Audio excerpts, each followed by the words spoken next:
महाराष्ट्राच्या माजी कृषी मंत्र्यांची 3 वक्तव्ये, ओसाड गावची पाटीलकी, ढेकळांचे पंचनामे आणि भिकारी सरकार आणि जोडीला रम्मी खेळण्याची कृती यावरील सामान्य शेतकऱ्यांच्या प्रतिक्रिया, जोडीला शेती क्षेत्राचा आणि गावाचा समग्र विचार केला तर काही एक हाती लागते आणि ते कदाचित नवीन कृषी मंत्र्यांच्या सुद्धा हाती लागू शकते।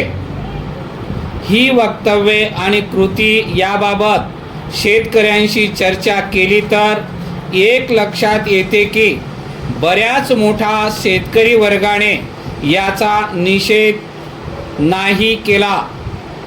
निषेध न करणाऱ्यांची पुन्हा 2 गटात वर्गवारी करता येते।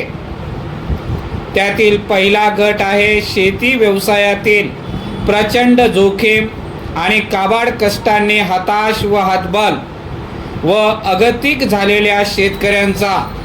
हे असेच आहे, असेच सुरू राहणार। पंत आले किंवा राव आले तरी आपला संघर्ष काही कमी होत नाही, अशी त्यांची मानसिकता झाली आहे। दुसरा वर्ग आहे शेतीकडे खऱ्या अर्थाने व्यवसाय म्हणून पाहणाऱ्यांचा किंवा पाहू शकणाऱ्यांचा।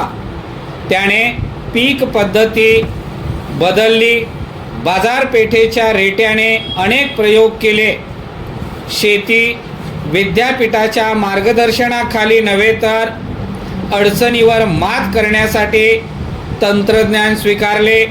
ते स्वीकारले कारण व्यवहारे आणि आश्वासक होते म्हणून, अनुदान मिळणार आहे म्हणून नव्हे।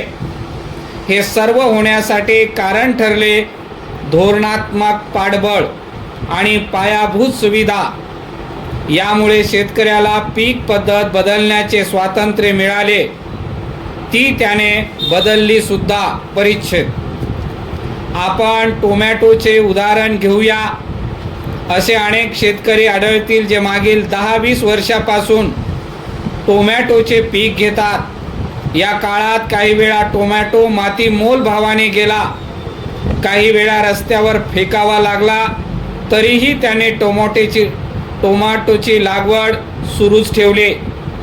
ते काही केवळ अगतिक होऊन नव्हे तर त्यात विक्रमी उत्पादनाची शक्यता दिवसेंदिवस वाढत आहे म्हणून तंत्रज्ञान उपलब्ध होत आहे।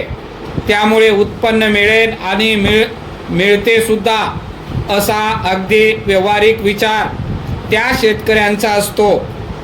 कोणत्याही व्यवसायाला आवश्यक व्यवहारी विचार आणि जोडीला सातत्याने प्रयत्न करण्याची वृत्ती अशा शेतकऱ्यांकडे असते। त्यांनीही या वक्तव्याचा निषेध केला नाही। हे एकाच वेळी धोकादायक सुद्धा आहे आणि काहीसे अंतर्मुख होण्यास भाग पाडणारेही आहे।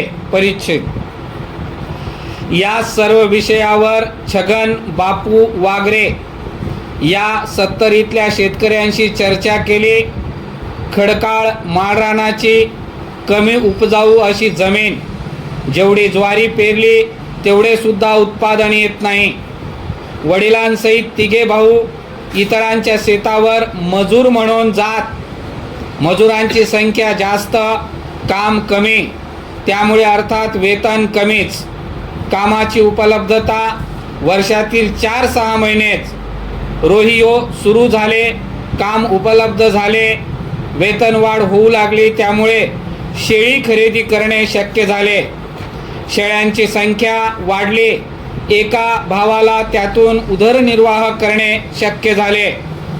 रोहियातून सरकारने तळे खोदले, जुन्या विहिरीला पाणी टिकून राहू लागले। पहिल्यांदा बागायती शेती करता आली, पुढे रोहिया योजनेतूनच फळबागांची योजना आली।